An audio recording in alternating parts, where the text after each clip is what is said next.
Cool. Well, I'll go ahead and just intro real quick, Landon. Sort of, yeah, kind of like what we were just talking about. We just really just want to discuss like a book that we feel like would be really valuable for our team as we're gearing up. I think both you and I have been encouraged by this book. I think there's just a lot of really good principles about it. We read chapter one, so we'll just sort of just take some time to discuss it.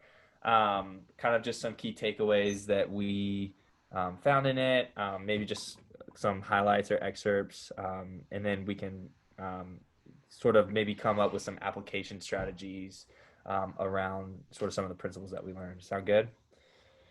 Yeah. Cool. Um, so I guess I can just start with you, Landon. Do you want to give kind of just a high level of sort of what you kind of what you read, what you liked, what you found, maybe anything that stuck out to you specifically? Sure. Yeah, that's not a problem. Um, so starting with the introduction, I thought that the introduction of this book was pretty interesting. I think that the way that he contrasts his first company that he discusses, which failed, as you remember, with him and his co-founder kind of in the rain, arguing on like a street, not knowing like where to go next. And and then contrast like and all like just the failures that they had, and then contrasting that with his couple startups later, this IMVU company. And I thought that the things he described that they did with IMVU that just seem very counterintuitive were really interesting to me. So I really liked in the introduction how he contrasted those two companies. Did y'all notice that, or like what did you think about that? Yeah, I did. I will. What's the word I'm looking for? Um, Guilty as charged. I skimmed through the intro until the end, but from what I gauged, I kind of got that too. I sort of went towards just like the high level of kind of. I liked how he broke up what the lean startup method is, and really just kind of told us where the book is going, just in terms of like defining what entrepreneurship is in the context of management, and how how to keep like the people that they lead accountable. I just thought that from just the context of where we'll find chapter one go. I just thought that was really valuable. Yeah, yeah, I think that in the introduction, just to kind of go through some of the things they said that they did in this successful company, um, we do everything wrong. It's reading from page 4 here. Instead of spending years perfecting our technology, we build a minimum viable product, an early product that is terrible, full of bugs, and crash your computer. Yes, really, stability problems. Then we ship it to customers way before it's ready, and we charge money for it. After securing initial customers, we change the product constantly, much too fast by traditional standards, shipping new versions of our product dozens of times every single day. We really did have customers in those early days, true visionary early adopters, and we often talked to them and asked for their feedback. But we emphatically did not do what they said. We viewed their input as only one source of information about our product and overall vision. In fact, we were much more likely to run experiments on our customers than we were to cater to their whims. I guess let's just go off of that passage. Um, what do y'all think about those strategies? How do they strike you? I'm on page 4. I think in the free Google book I sent. I don't know where it is there, but how do some of those things strike you all? Looking for your passage. I can kind of jump in. I think what's fascinating about it is he you know through the failures of his previous companies and just through these findings. I think I think we intuitively want to do the opposite of what he's advocating for, which is why I think there's so much to be gained from this approach, because I think whenever I think as humans, we want things to be perfect before we ship them. And, and so I think you could go and look at the history of business and even products um, and how products, just the difference of like how products go to the market, whether, they, um, just depending on how the customer receives the product. I think we feel like that we have to come up with all the solutions and the features that our customer wants.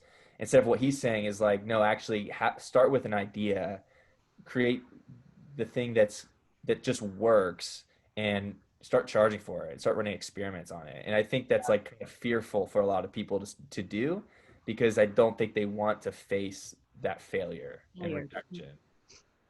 Yeah, Steph, that's a really good insight, Michael. Stephanie, did you have something on that too?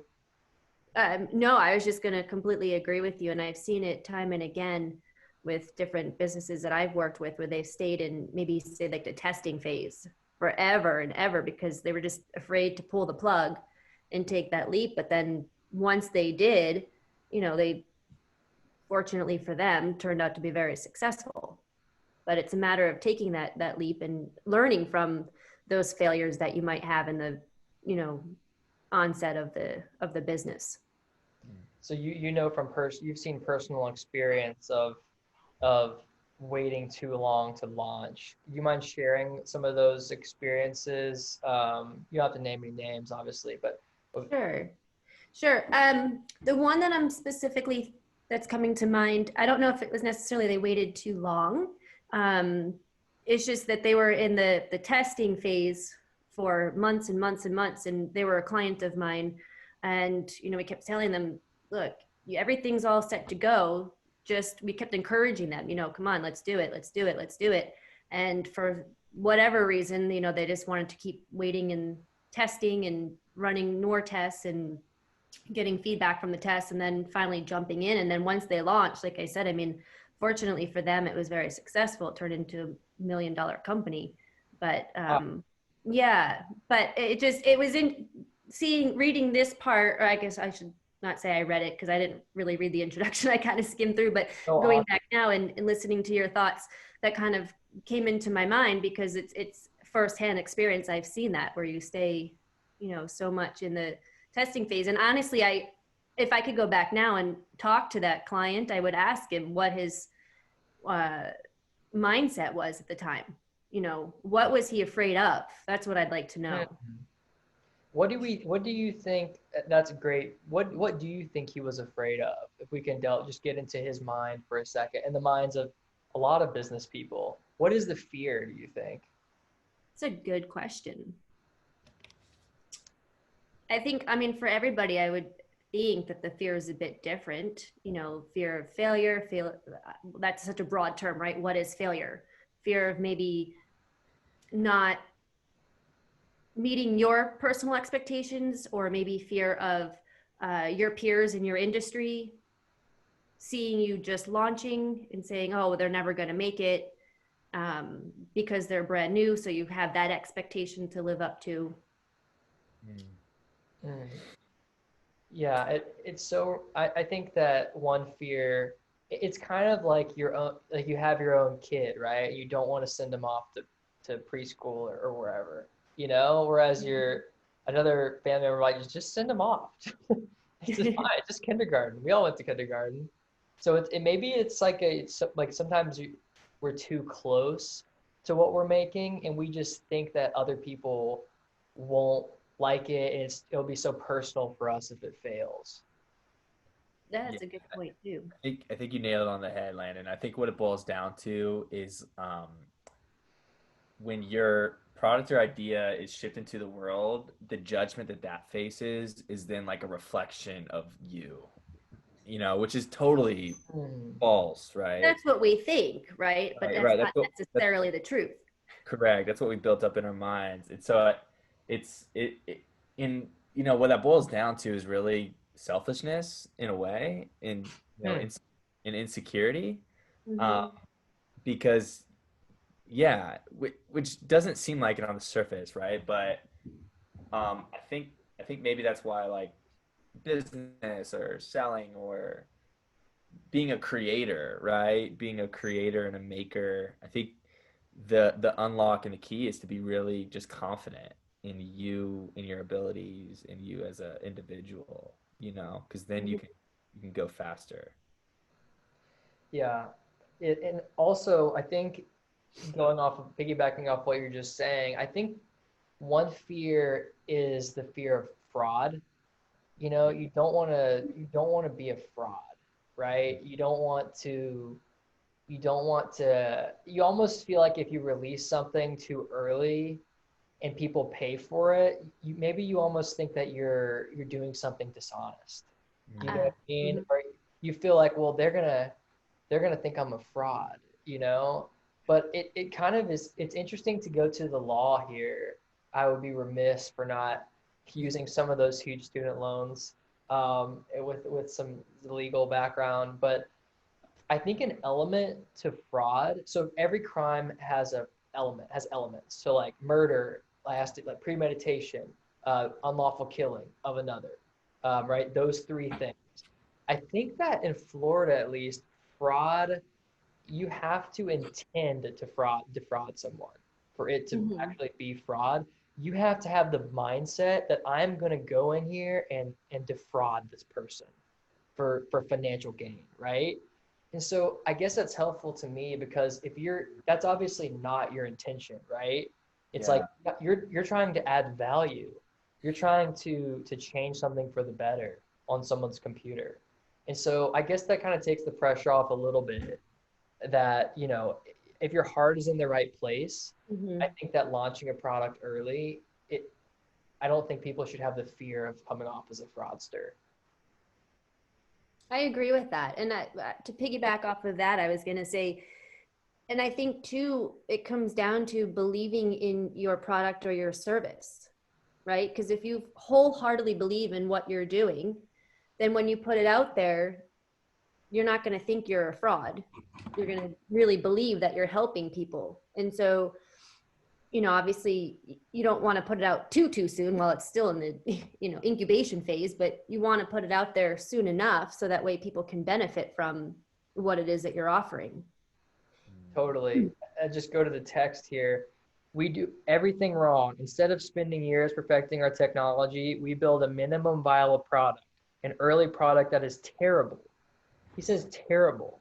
This is like one of the best-selling business books in the world. Yeah. And he's advocating in the introduction that he put out an early product he uses the word terrible.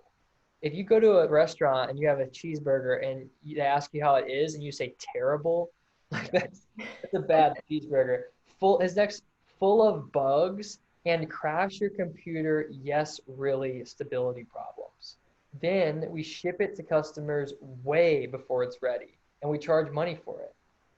So it's so counter. It's like going back what Michael said. It's so counterintuitive that you're like, this is so different than what my normal thoughts would be. There has to be something here. Yeah. It's interesting.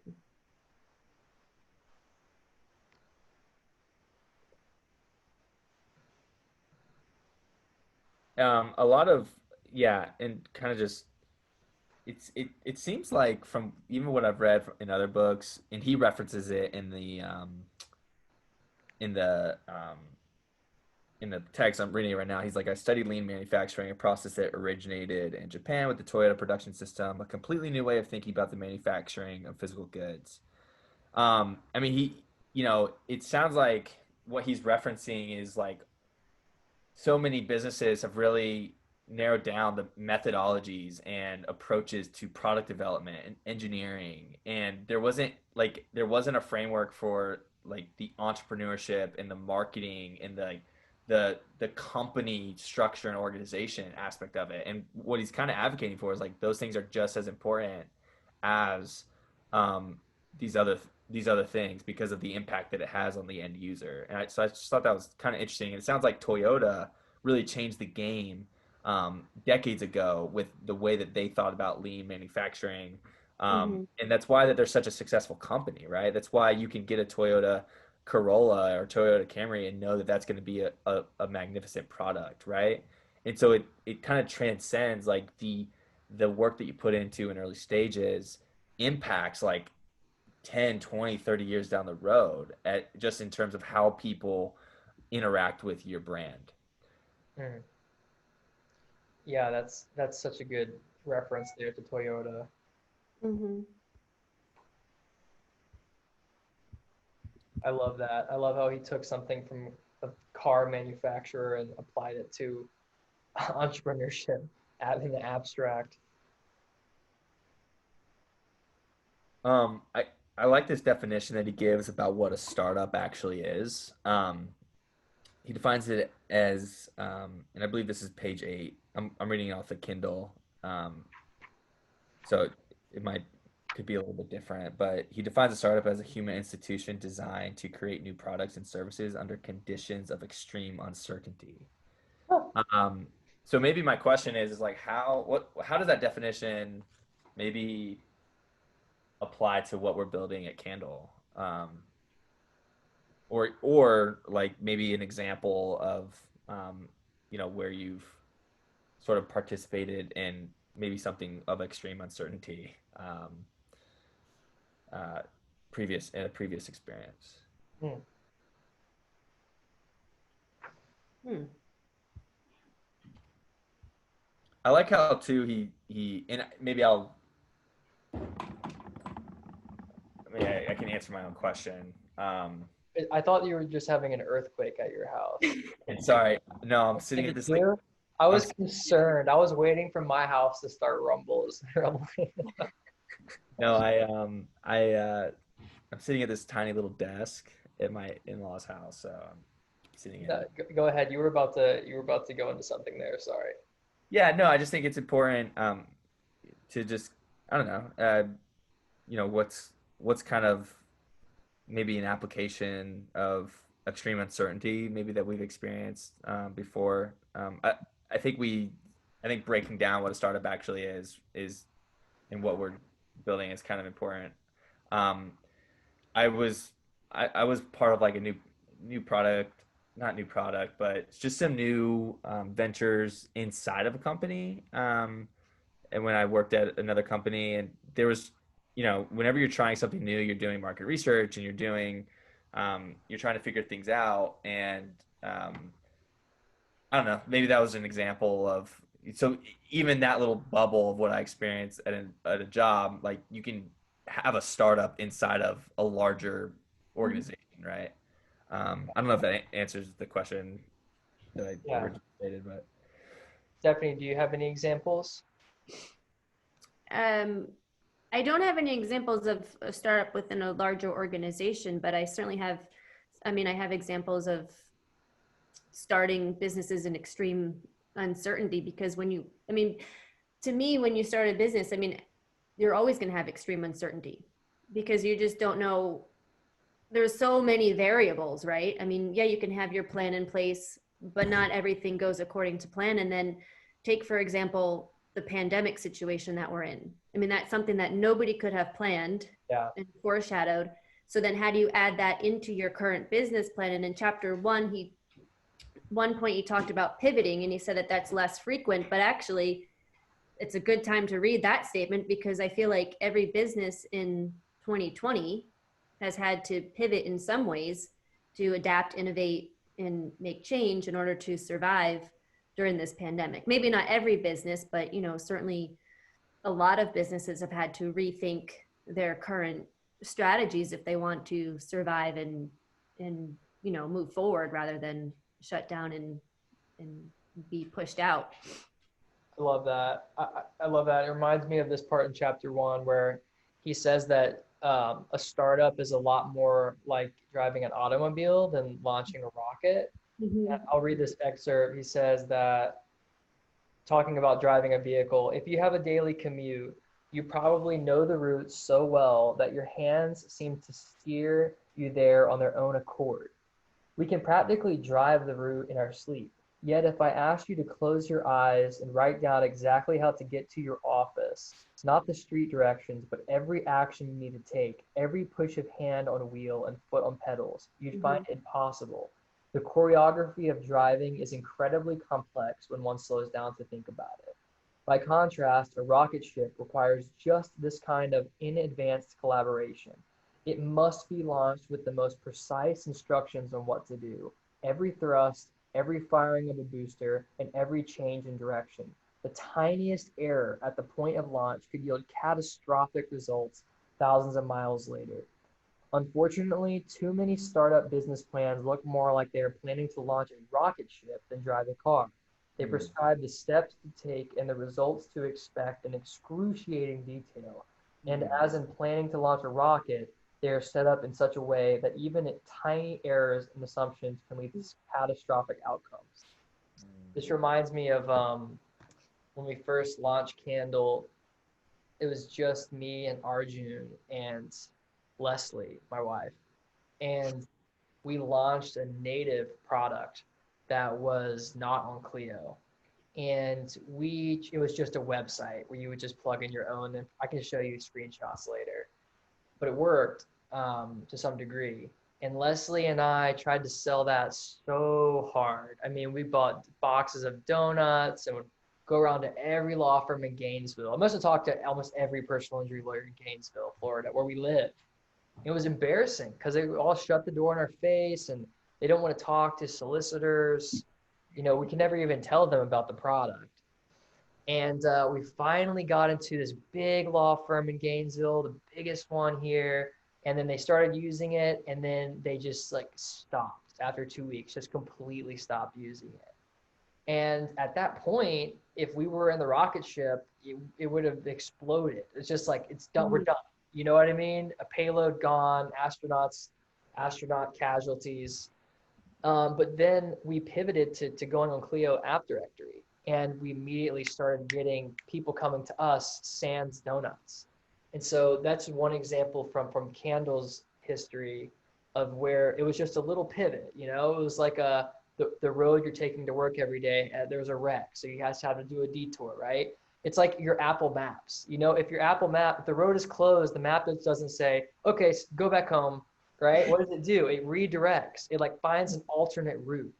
And I think it's so important. And I love what this chapter lines out about finding alternate routes rather than just going home. So I like that part of this chapter. Landon, how important do you feel like vision is to managing uncertainty of starting a product?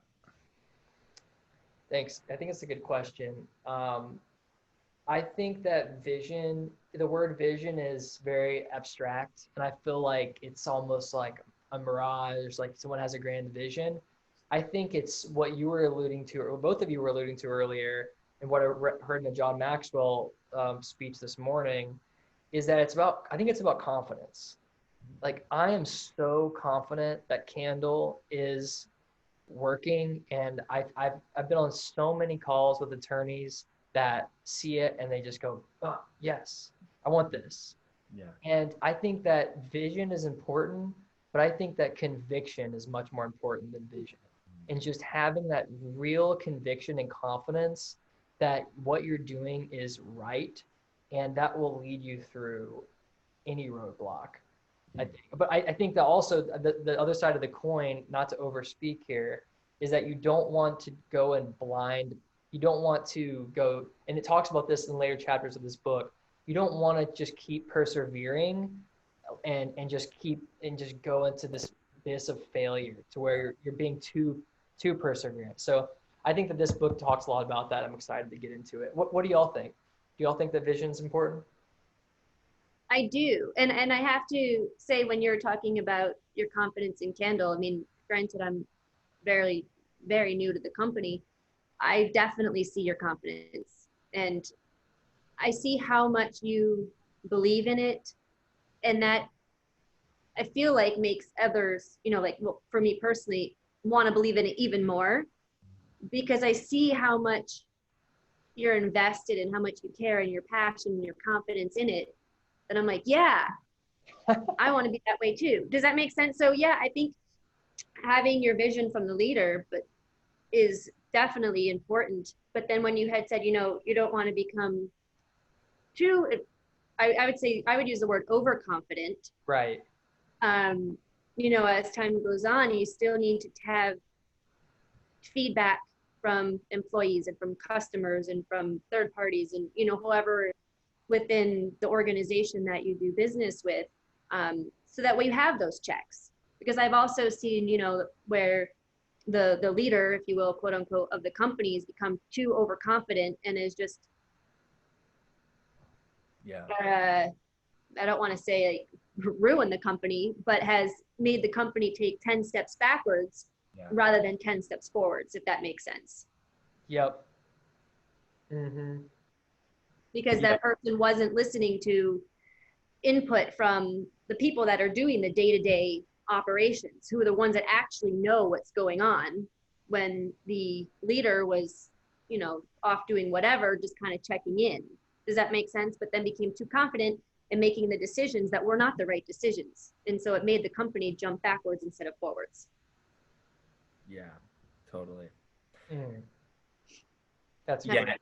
I, I think kind of piggyback and just to answer your question, Landon, I think vision is definitely important, but I think having the frameworks to execute like what this book will outline is kind of the key, right? Because um, I think the Bible even says like without vision the people perish, right? So I think vision is really important to steer the ship and to give people like a mission and a goal of like what's the problem that we're solving and like how does this contribute to like a better world and in a better like just in terms of just growth and what we want to contribute to the world. So I think that type of vision is very very key, but I think getting lost in the vision and not executing on the day to day is where I think a lot of companies, especially at their start, get maybe lost. And I think finding that right balance, I think we're doing that already. You can even see that in our product roadmap, right? Like we're not rushing, we're not trying to go too quick in terms of um, getting customers, or we're not trying to be greedy and get a bunch of revenue in through the door. Like we're wanting to move prudently. And so I think that's important. Yeah, I think that both y'all hit on the head. And Stephanie, that's great. That's a great warning signal too. And I I was love. trying to be to warn you guys. I was just sorry to interrupt you. Oh, From personal experience, I've seen that, and so that's my take on Yeah. vision. Landon, this book's exposing that you are taking this ship just to the ground. And you might need to just some margins there. No, yeah. I think it's next chapter. Not sure which chapter it is. I've read this book before, and it's called the Pivot or Persevere meeting. And Mm, it says to have intentional meetings where you talk about whether you should pivot or persevere. And he said doing it when you don't think you need to pivot is even valuable.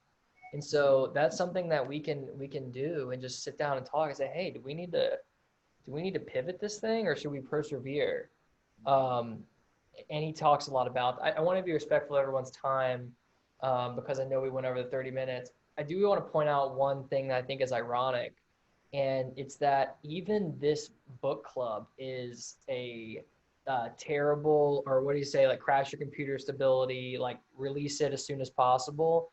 I feel like what we did with this book club is we just started it without like really clear plans. I mean, Michael and I planned this a little bit, but so I guess how would you two think, if you have an extra minute, how could we pivot this book club? Are there any changes that you would make to this book club session about how it should be structured, or how we should run this, that could make just this book club better? hmm. Um, yeah, I think a 15 to 20 minute window. I know we kind of, I mean, first off, this was just a great discussion. I really enjoyed this. Me too. Yeah, me too. This is great. So I think a 15 to 20 minute discussion, maybe like a hard stop, but with like if you wanna if you have the time or the conversation goes off, kind of just having that hard pause, but then, we can carry the conversation on. Like we're all kind of humans, obviously. I think good conversation's good, right? Um, maybe having some questions up front that we post in the channel of like, hey, these are the questions. Like, come, these are the questions we're going to talk about. I think people genuinely want to learn things. So I mean, just maybe having a guide of like, hey, I'm gonna read this chapter. I'm gonna have kind of these things that I think are gonna come up and talk about just to get the ball rolling, right? I mean, we didn't know what questions we were gonna ask while we come, right? Or maybe just one question would be a good thing. Like, hey, just come ready with this one question, and then Each kind of person how. come with one Each, question. each person, because that would definitely, I mean, I would think that would increase the time, which is fine. No, I'm saying maybe just one kickoff question, and Hmm. that's it. Oh, okay. Like Yeah, one and I kickoff think the question. dialogue like we've had tonight is definitely beneficial. I mean, already just in talking through the introduction and a little bit of chapter one, I've already learned stuff that I, didn't know or I hadn't seen before. I think Landon should give us all a quiz. I'm just Oh kidding. boy, I would I'm not just take it kidding. then. I should not take the quiz then in I'm a just, day. but yeah, maybe having some sort of a, and I mean that just depends on everybody's time too. Like if you have time to say, okay, I think we should talk about this from the chapter, or just let the conversation organically grow, kind of like it did today. Yeah. Yep. I Yeah. think the organic is valuable because I think we went places where we wouldn't have been able to go. Yeah, I think organic conversation is the most beneficial. What if I'll propose a feature to this book club. What if we each come with our favorite passage out of the chapter and Ooh, and read that and share it, like maybe a paragraph, a snippet, uh, yeah, kind of bring it to life a little bit. yeah, I really like Yeah, that. Like, favorite quote or highlight, and then you can just say for like 20 or 30 seconds of like, why did this stick out to you? Or just like I think that's a really good idea. I agree. I And then think that, there, the conversation will open up for discussion. Mm. yeah, and I think too, Landon, I think the art with that too is you want to eliminate as much friction. I mean, book clubs are kind of intimidating, right? You got to read this chapter, you got to read the thing. It's like, you don't want to be perceived as a fraud, right? Of like, yeah, If there's intent, you need mens yeah, rea. yeah. And so I think just, making it, I don't know, kind of fun and engaging in that way is a good idea. Totally. Okay, I think that that's great. Maybe we can have a virtual bowl of punch at these things or whatever they have. Yeah. Yes. Okay, awesome. Well, hey, I think this was a huge success. I'm gonna stop the recording now, and we can.